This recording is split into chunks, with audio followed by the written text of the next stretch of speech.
Students, आज की class में हम लोग स्टार्ट कर रहे हैं कक्षा 10 का जो चैप्टर नंबर 2 है उसको रीड करेंगे। और चैप्टर नंबर 2 है, उसका नाम है अम्ल, क्षार एवं लवण। ठीक है, एसिड बेसेस एंड साल्ट्स।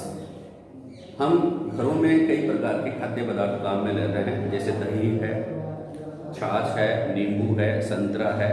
तो कैसे होते हैं स्वाद में? ये सब कैसे होते हैं? खट्टे होते हैं। कैसे होते हैं? खट्टे होते हैं। लेकिन कुछ पदार्थ ऐसे भी होते हैं जो खाने वाली चीजें, उनको तो अपन खा के चेक कर लेते हैं कि ये खट्टे हैं या मीठे हैं या नमकीन हैं। लेकिन कुछ पदार्थ ऐसे होते हैं जिनको हम चख नहीं सकते। हो सकता है वो जहरीले हो सकता है वो अपने जीभ को नुकसान पहुंचा दे। तो कुछ पदार्थ ऐसे होते हैं जिनको स्वाद के द्वारा हम चख नहीं सकते या फिर वो हमारे को नुकसान पहुंचा सकता है। ठीक है, अब ऐसे पदार्थों के बारे में हमें क्या मालूम पड़े? तो कुछ पदार्थ ऐसे हमारे को प्राकृतिक रूप से प्राप्त हुए हैं, कुछ पदार्थ रासायनिक रूप से प्राप्त होते हैं। जिनको उन पदार्थों पे डाल दिया जाए ना, तो कभी उनका कलर बदल जाता है, किसी की गंध बदल जाती है। ठीक है, तो ऐसे पदार्थ जो हमें ये बताते हैं कि अमुक पदार्थ अम्लीय है या फिर क्षारीय है, तो ऐसे पदार्थों को हम क्या कहते हैं? सूचक कहते हैं। क्या कहते हैं भाई? सूचक कहते हैं। परिभाषा सिंपल सी बन गई है कि सूचक या इंडिकेटर्स किसे कहेंगे? तो ऐसे पदार्थ जो किसी विलयन की अम्लीयता या क्षारीयता की सूचना देते हैं या हमें कोई संकेत देते हैं, उन पदार्थों को हम क्या कहते हैं? सूचक कहते हैं।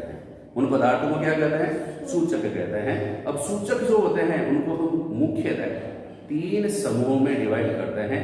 नंबर फर्स्ट, प्राकृतिक या नेचुरल सूचक, प्राकृतिक सूचक है। दूसरा, रासायनिक सूचक। और तीसरे, गंधीय सूचक। प्राकृतिक सूचक, रासायनिक सूचक और गंधीय सूचक। प्राकृतिक सूचक किसे कहेंगे? ऐसे प्राकृतिक पदार्थ, परिभाषा पूछ ले, आधा नंबर की आती है एग्जाम में। ऐसे प्राकृतिक पदार्थ जो किसी विलयन की अम्लीयता या क्षारीयता की सूचना देते हैं, उन्हें प्राकृतिक सूचक कहते हैं। कौन कौन से होते हैं प्राकृतिक सूचक? एग्जाम्पल बताइए। प्राकृतिक सूचक जो है उनकी एग्जाम्पल हम देख लेते हैं। पहला एग्जाम्पल है सबसे बढ़िया, जो जनरली यूज लेते हैं, लिटमस पत्थर। लिटमस पत्थर जो होते हैं या लिटमस पेपर जो होते हैं, वो प्राकृतिक सूचक है। प्राकृतिक सूचक क्यों है? क्योंकि हमें ये प्रकृति से प्राप्त होता है। बहुत बार रीट वगैरह के एग्जाम्स में प्रश्न पूछा गया है, लिटमस पत्थर हमें कहां से प्राप्त होता है? तो लिटमस पत्थर जो है, जो प्लांट्स का एक ग्रुप है थैलोफाइटा, थैलोफाइटा में उस ग्रुप का एक क्लास है जिसको कहते हैं अपन क्या कहेंगे? लाइकेन। ये जो लाइकेन जो बनती है, 2 वर्गों का समूह है। इसमें 2 वर्ग के प्राणी क्या प्लांट्स आते हैं। नंबर 1 शैवाल और नंबर 2 कवक। जब शैवाल व कवक आपस में साथ साथ रहें तो उसको हम क्या कहते हैं? लाइकेन कहते हैं। डेफिनेशन के रूप में आप लिखेंगे, परिभाषा के रूप में लिखेंगे तो क्या बताएंगे कि शैवाल व कवक का सहजीवन क्या कहलाता है? लाइकेन कहलाता है। शब्द एक काम में लेते हैं, जैसे माता पिता के लिए एक शब्द काम में लेते हैं पेरेंट्स, उसी प्रकार शैवाल व कवक जब साथ रहे तो उसको क्या शब्द काम में लेंगे? लाइकेन शब्द काम में लेते हैं। आगे बात समझ में? लाइकेन या लिचेन भी लिख रखा आपकी बुक में, तो आप लाइकेन ध्यान रखिए क्योंकि शुद्ध क्या है? लाइकेन है। अब लिटमस पत्थर जो है वह 2 प्रकार के होते हैं। एक तो नीला लिटमस पत्थर, नीला लिटमस पत्थर, और दूसरा लाल लिटमस पत्थर। लिटमस पत्थर से हमें कैसे मालूम पड़ेगा कि ये अम्लीय माध्यम है या ये क्षारीय सॉल्यूशन है? तो क्या करेंगे? अम्लीय माध्यम में नीला लिटमस पत्थर डाल के देखेंगे, अगर वह लाल हो जाता है तो विलयन कैसा है? अम्लीय है। बिना चखे, बिना स्वाद जाने अपने को मालूम पड़ गया इसमें क्या है? एसिड है। क्षारीय माध्यम में जब लाल लिटमस पत्थर डालेंगे तो वह कैसा हो जाएगा? नीला हो जाएगा। आगे बात समझ में? इसके लिए एक शब्द भी काम में रख सकते हैं, कंफ्यूज नहीं होना, एग्जाम में कंफ्यूज हो जाता है। कौन सा शब्द? अनिल। आपका भाई होगा, दोस्त होगा, कोई भी अनिल तो नाम तो सुना ही होगा। तो अनिल से कुछ याद कर रखने की कोशिश करेंगे। ऐसे हम याद करेंगे अम्ल। ऐसे क्या याद करेंगे? अम्ल याद करेंगे। नी से याद करेंगे नीला, और ल से करेंगे लाल।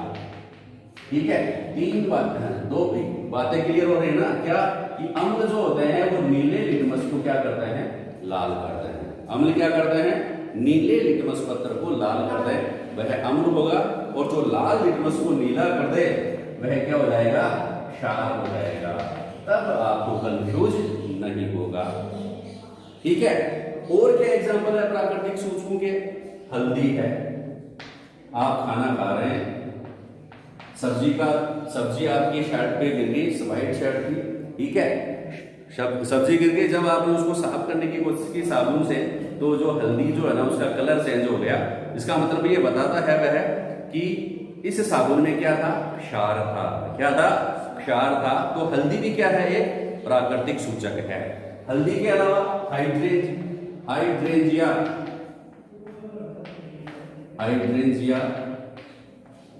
पिटूनिया, जेरेनियम, ये अदर एग्जांपल्स हैं। ये भी आप लोगों से पूछ ले कि प्राकृतिक सूचकों के निम्नलिखित में से कौन सा प्राकृतिक सूचक नहीं है। तो हाइड्रेंजिया, पिटूनिया, जेरेनियम, ये जो प्लांट्स है ना, इनकी विभिन्न फूलों की जो रंगीन पंखुड़ियां हैं, उन पंखुड़ियों का कलर चेंज होता है भिन्न भिन्न मीडियम में, एसिडिक मीडियम में अलग और बेसिक मीडियम में अलग। इसका मतलब क्या है, ये भी प्राकृतिक सूचक है। आगे बात समझ में कौन कौन से हो गए, लिटमस पत्र, हल्दी, हाइड्रेंजिया, पिटूनिया और जेरेनियम, ये किसके एग्जाम्पल हैं, ये हैं प्राकृतिक सूचकों के एग्जाम्पल हैं। अब नेक्स्ट हम बात करेंगे रासायनिक सूचकों के बारे में। किसे कहेंगे, परिभाषा को सिंपल याद होनी चाहिए किसी को बताने के लिए, टॉपिक को शुरू करने के लिए।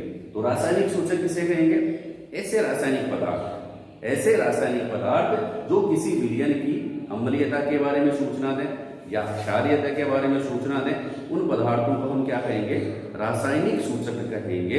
रासायनिक पदार्थ होते हैं, केमिकल्स होते हैं। क्या होते हैं, केमिकल्स होते हैं। तो एग्जांपल मुख्यतः जो आपके सिलेबस में है वो है फिनोल्फथेलीन और दूसरा मेथिल ऑरेंज।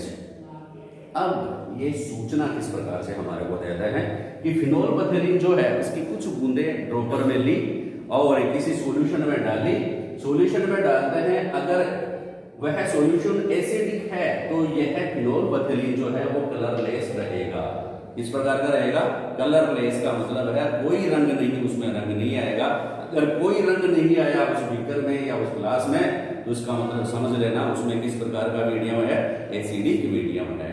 और अगर बेसिक सॉल्यूशन है किसी बीकर में और उसने रंग दे दिया पिंक या पर्पल, गुलाबी हो गया सॉल्यूशन, फिनोल्फथेलीन की 2-4 बूंदे उसमें डाली और वह गुलाबी हो गया, तो इसका मतलब क्या है, इस प्रकार का सॉल्यूशन है, बेसिक सॉल्यूशन है, एल्केलाइन सॉल्यूशन है। ठीक है। तीसरे प्रकार का है, अगर विलयन उदासीन है तो उसमें भी यह क्या रहेगा, कलरलेस रहेगा।